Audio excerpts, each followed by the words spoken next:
Hello दोस्तों, आप देख रहे हैं the fact news A Khan video.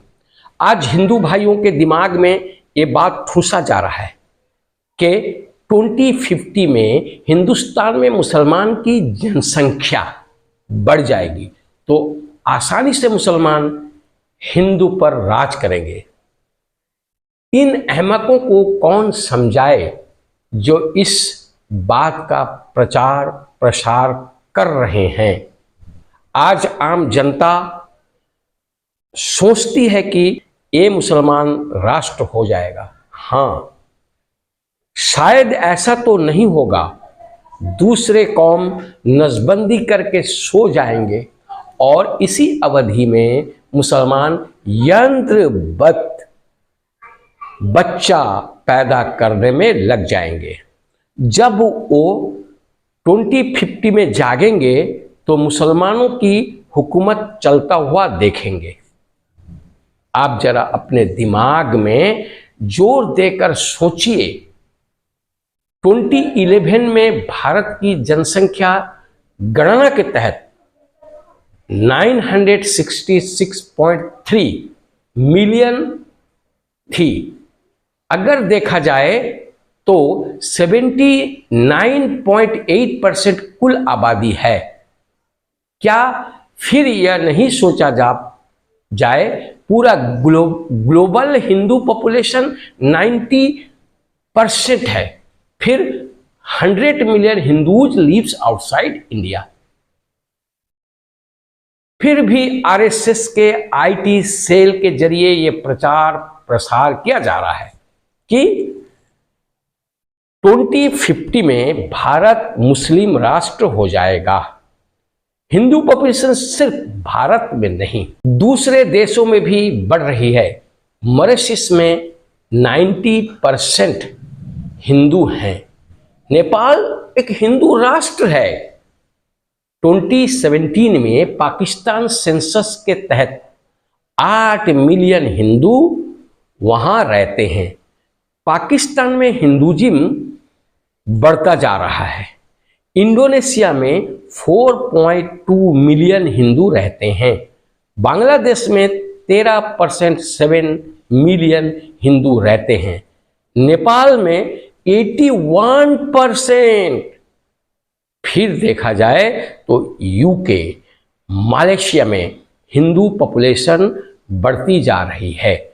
सबसे आश्चर्य की बात यह है कि सऊदी अरब में हिंदू पॉपुलेशन तेजी से बढ़ रही है। आज 78,000 हिंदू सऊदी अरब में रह रहे हैं।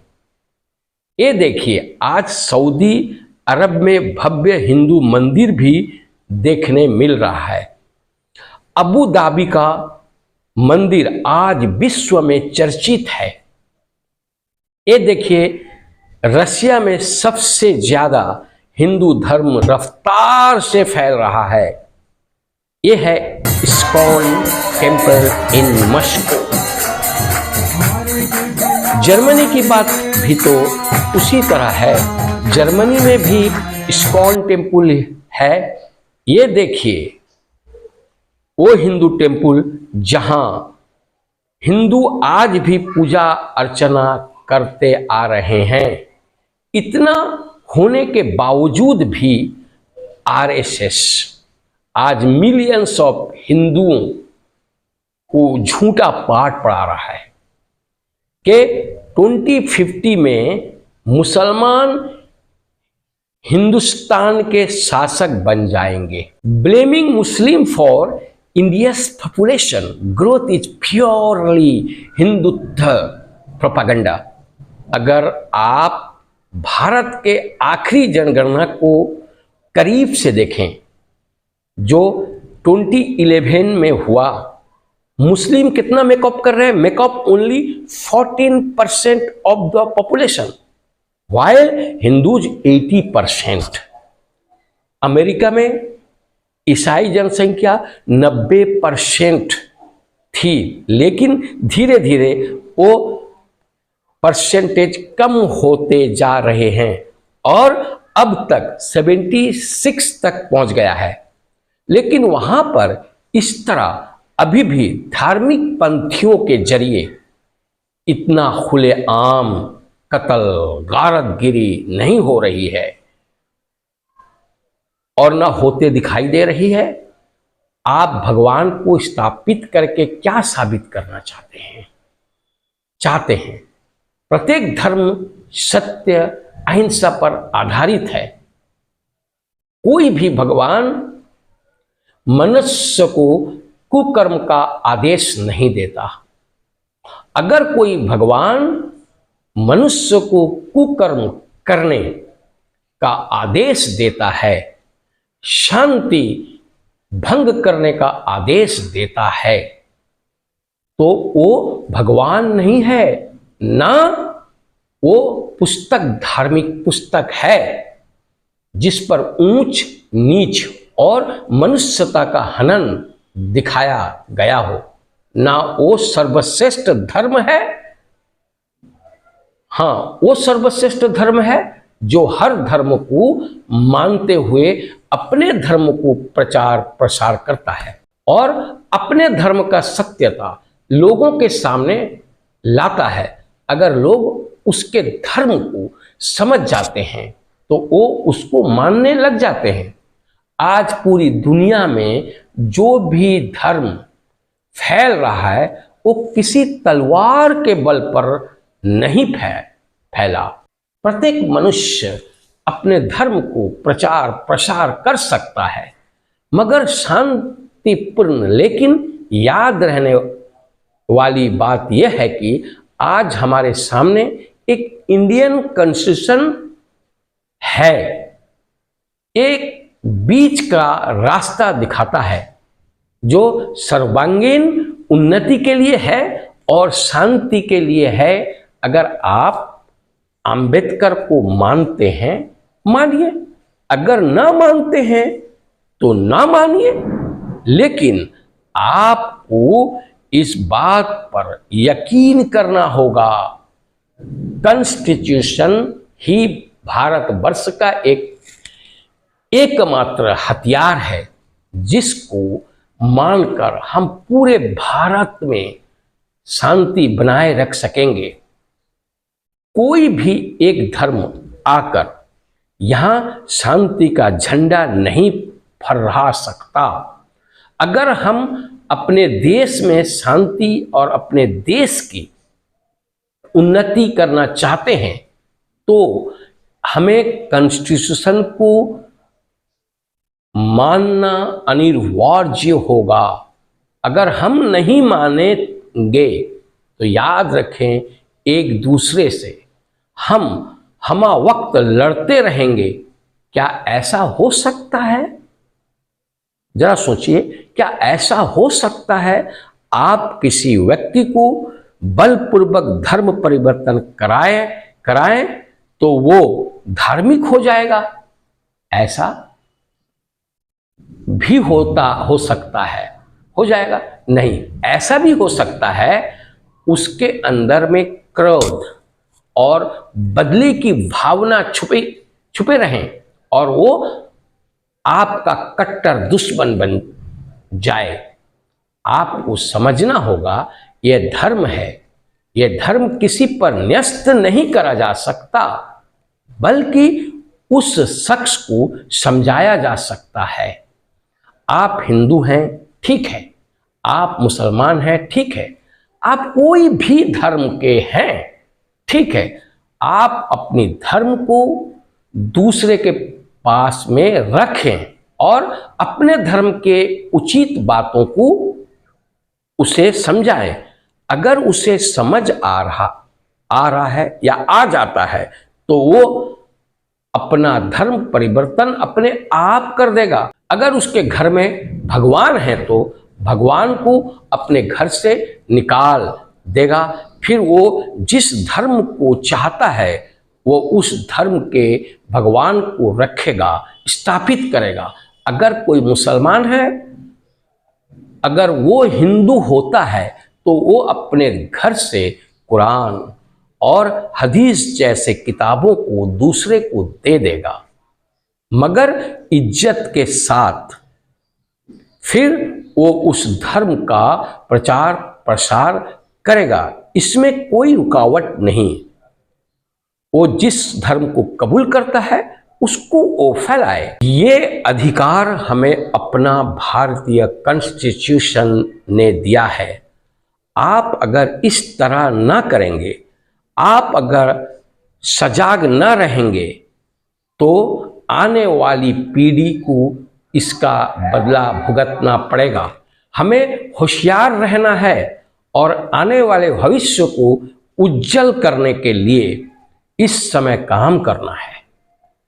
अपना धर्म प्रचार करें। हमारी कॉन्स्टिट्यूशन में अपने धर्म को प्रचार करने का फंडामेंटल राइट्स दिया गया है।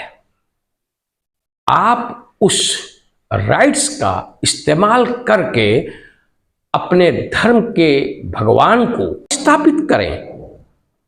अगर लोग चाहेंगे आपके धर्म पर आएंगे। आज देखा जा रहा है बहुत सारे लोग जो मुसलमान धर्म से हिंदू धर्म में परिवर्तन हो रहे हैं और हिंदू भी मुसलमान धर्म में परिवर्तन हो रहे हैं।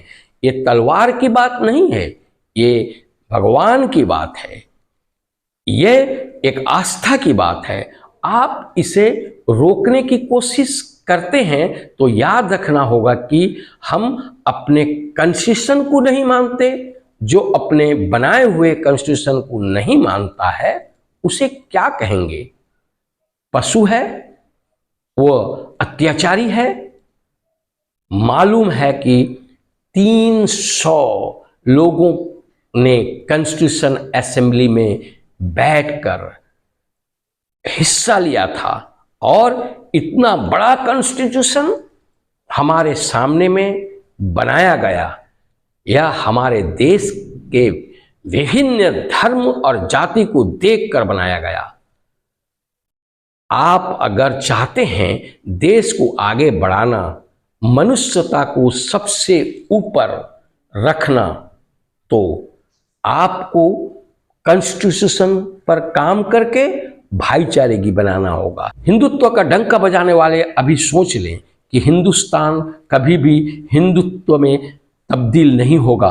वो हर वक्त sovereign, socialist, secular, democratic Republic है और रहेगा। इस खूबसूरत ढांचे को जो बदलने की कोशिश कर रहे हैं वो सिर्फ एक भ्रम में हैं और आपको भ्रमित कर रहे हैं। साधारण जनता को यह जहर पिलाया जा रहा है कि जब तक मुसलमान इस देश में रहेंगे यह देश का तरक्की होना नामुमकिन है। लेकिन इन अहमकों को कौन समझाए कि मुसलमान इस देश का एक अभिन्न अंग है। आप इसको अलग नहीं कर सकते और तुम जितना कोशिश करो, अपने कोशिश में तुम नाकाम रहोगे। क्योंकि अगर तुम हिंदुत्व को किसी भी कौशल के तहत लाते हो तो समस्या तुम्हारे सामने आएंगे। आप ऐसे समस्या को झेल नहीं पाओगे। लिहाजा यह सब घिनौनी बातों को छोड़कर तुम्हें सिर्फ भारत की तरक्की के लिए काम करनी होगी। धर्म एक विशेष जात के लिए है। याद रखें, भारत की कॉन्स्टिट्यूशनल महत्व को कभी भी खराब न करें और न करने दें। आपको सोचना है कि हमारा भविष्य, हमारे बच्चों का भविष्य, हमारे देश का उज्ज्वलता किस तरह बरकरार रह सके। अतः आप आज से ही प्रण कर लें कि किसी भी बहकावे में न आकर अच्छे काम को अंजाम दें और वोट का सटीक मूल्य को पहचानें। हमें किसे चुनना है और किसे नहीं चुनना है, इस पर गौर करना हम सब सिटीजन का, शहरियों का कर्तव्य है। आज गोदी मीडिया के जरिए हमारे दिमाग में जहर भरा जा रहा है। हमें मीडिया से होशियार रहना है क्योंकि वो हर वक्त एक कोशिश कर रहे हैं कि खास एक तबके को ऊपर उठाएं। लिहाजा मैं आपसे विनती करता हूं, आप होशियार रहें, आपका वोट सटीक डालें और सही इंसान को चुनें जो आपके लिए वहां रिप्रेजेंटेटिव बनकर जाए और हमारे देश के लिए काम करे। धन्यवाद। आप इस वीडियो को शुरू से आखिर तक देखिए और इसे सब्सक्राइब कर लीजिए। इसी तरह देखते रहिए मेरी video the fact news A Khan video.